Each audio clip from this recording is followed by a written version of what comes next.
सोलापूरमधूनच सोलापूर जिल्ह्याकडे पावसानं पाठ फिरवली। नदी नाले तलाव अक्षरशः कोरडे ठाक पडलेत। हजारो शेतकऱ्यांच्या पेरण्या सुद्धा वाया गेलेल्या आहेत।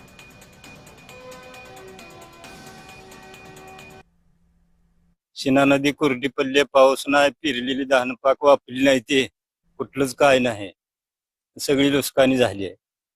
महागटल्या पुरात बी सगळं नुकसानी झालंय। कांदा 2 एकर गेलं, मका 2 एकर गेले, सगळं नुकसानी झालंय। काय तरी सरकारने मदत करावं।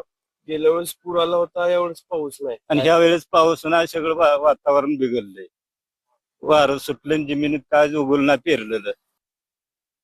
2 महिने झाले नदी कोरडी पडलेली, पाऊस नाही, धान वाळालती आणि पेरलं पण हायदी पेरलं पण जळून गेलंय।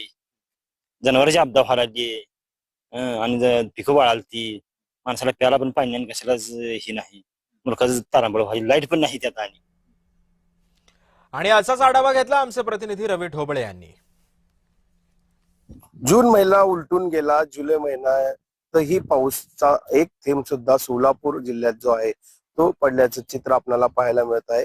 गेल्या वर्षी हीच सीना नदी जी आहे ते तुडुंब भरून वाहत होती, रौद्र रूप धारण केलं होतं, महापूर जो आला होता। आणि ह्याच नदी आता जी आहे ते आपल्याला कोरडी ठाक झाल्याचं चित्र आपल्याला पाहायला मिळत आहे। नागरिक जे आहे ते याच नदीतून जे आहे ते जातानाचं चित्र आपल्याला पाहायला मिळतंय।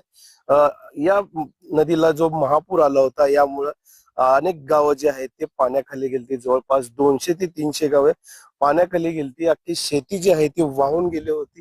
आपण पाहू शकता तीच परिस्थिती सध्या पण आपल्याला दिसत आहे की नदी जी आहे सध्या कोरडी टाक पडलेली आहे। म्हणजे पाऊस असला तरीही शेतकऱ्यांवर संकट आणि पाऊस नसला तरीही शेतकऱ्यावर संकट असल्याचं चित्र आपल्याला पाहायला मिळतं। आपण पाहू शकता जवळपास 2 नक्षत्र जे आहेत ते उलटून गेलेले आहेत आणि पावसाचा एक थेंब ही सोलापूर जिल्ह्यात जो आहे तो पडल्याचं चित्र आपल्याला पाहायला मिळत आहे। जवळपास आतापर्यंत 220 मिलीमीटर इतका पाऊस पडणं अपेक्षित असतं, मात्र सध्या 120 ते 130 मिलीमीटर इतकाच पाऊस सोलापूर शहर जिल्ह्यात झाल्याने शेतकरी राजा मात्र हवालदिल झालाय। पेरण्या झालेल्या आहेत, पावसाचा एकही थेंब नाही। जेवढा खर्च पेरणीसाठी केलेला आहे तो आता संपूर्ण जो आहे तो मातीमोल झाल्याचं चित्र आपल्याला पाहायला मिळतं। रवी ढोबळे, जय महाराष्ट्र न्यूज, सोलापूर।